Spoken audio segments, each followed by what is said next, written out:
These arms have been in here for a while, to be fair. Help! Help! Help me! Help! I feel like someone said this was gonna be easy. Okay, so let's jump into this super easy.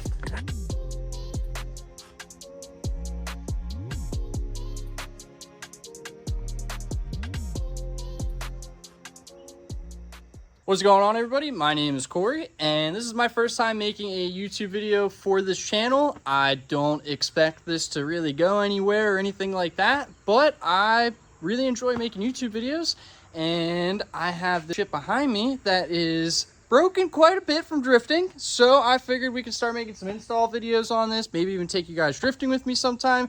For anybody who may actually watch this, I'm not expecting anybody to, but hey, if you are watching this, that's pretty cool. But we're gonna hop into today's video, which is fixing my alignment issues on this piece of shit. Alrighty, so we are going to be installing camber arms on our E36. And everything on this is adjustable, so you can, this is really hard with one hand, but you can spin this out, right? And then obviously this is threaded in too. So you get a ton of adjustment out of these. So you'll be able to dial in whether you want positive camber or negative camber. For our instance on this car, I am trying to zero out that rear as much as possible. So this is going to achieve that. And like I said, we got those heim joints too. So these are going to last a while. We're going to have a nice tight feel in the rear end, and we're going to get rid of all the slop. What do you mean by that?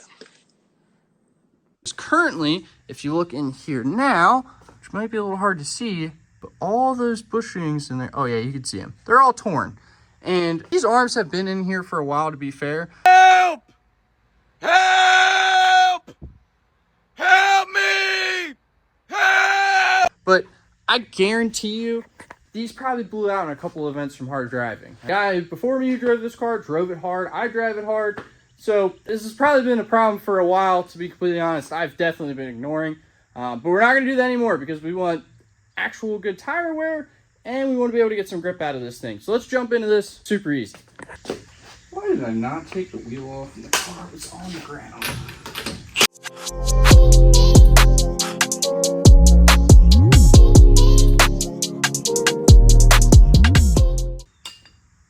Oh, Scooby snap.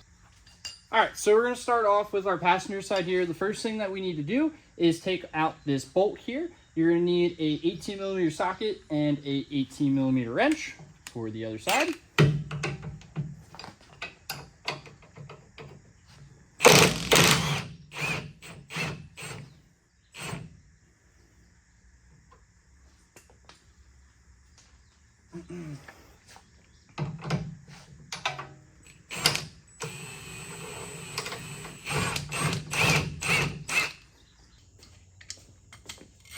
Now we're going to take out this inner bolt, which is also an 18.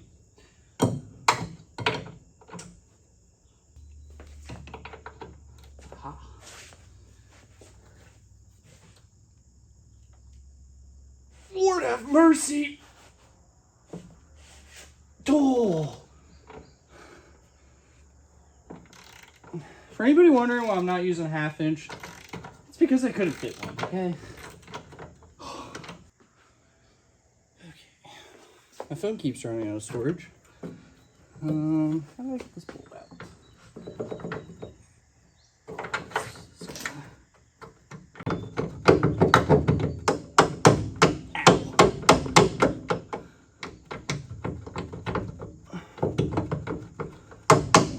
Come on, man. Dude, you're almost there. I feel like someone said this was going to be easy. So let's jump into this super easy.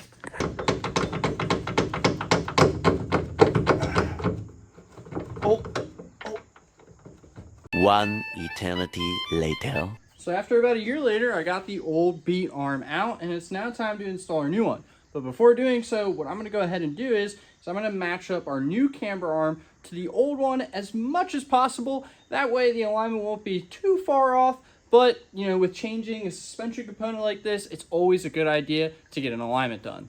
Now that we got this thing kind of aligned, it's time to install it. As far as the install process goes, it's just doing the exact same thing all over again. So that's exactly what we're going to do. Now, one thing I'm going to do is I'm going to actually leave all of these loose because I'm going to drop my car Now, one thing I'm going to do is leave all my arms loose. One thing I'm going to do is leave all my arms loose. That's because I'm going to be dropping it off for an alignment soon, so there's no reason to tighten them up now. I'm just going to make the next guy's job a little bit easier. But anyway, enough yapping. Let's get these bad boys in.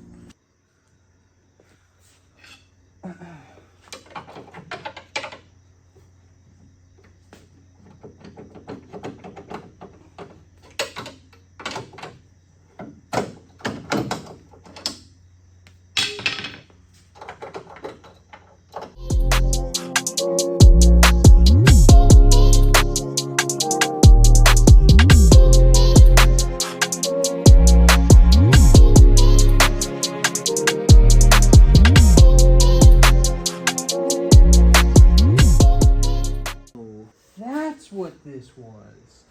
Oh, now it all makes sense.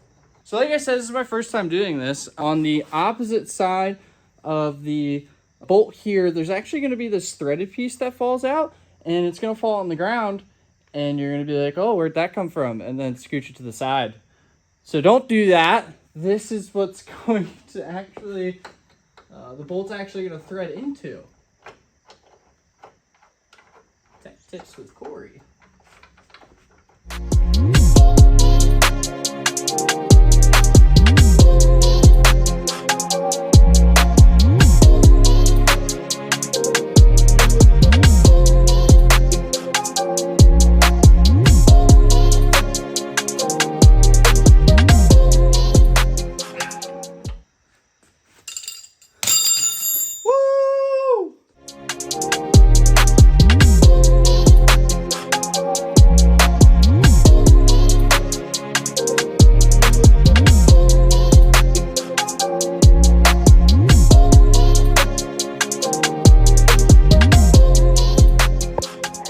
All right, so now at this point, we're gonna do the exact same thing we just did on our passenger side onto our driver's side, and then we are one step closer to really being able to dial in the alignment on our E36. Now, there is another part that will really dial in everything. On these cars, you don't get a lot of toe adjustment out of them, and when you lower them, you get a lot of toe. And even when you don't have them like extremely lowered, if you're drifting, autocross, whatever, some type of motorsport, these cars will squat. And when they squat, they get a lot of negative camber, and the toe is affected as well too.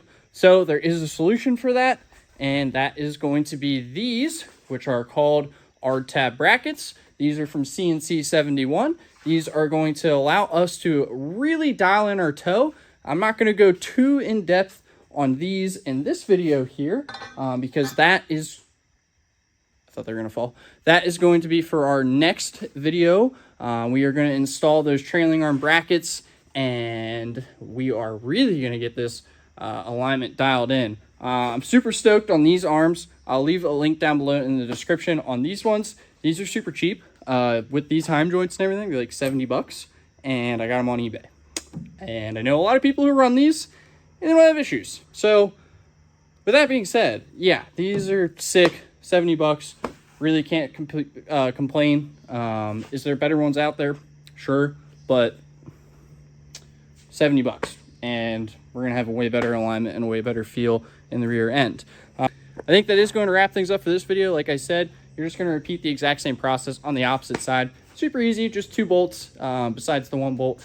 Not being very easy. But anyway, that's going to be it for this video. I am going to keep uploading as much as I can as I am able to afford parts, because I am just kind of doing everything on my own. Nobody paid me to do this video or anything. I just really enjoy doing it. So hopefully this video makes it to YouTube and I don't wimp out. But if it does, I'll catch you in another one. See you next time.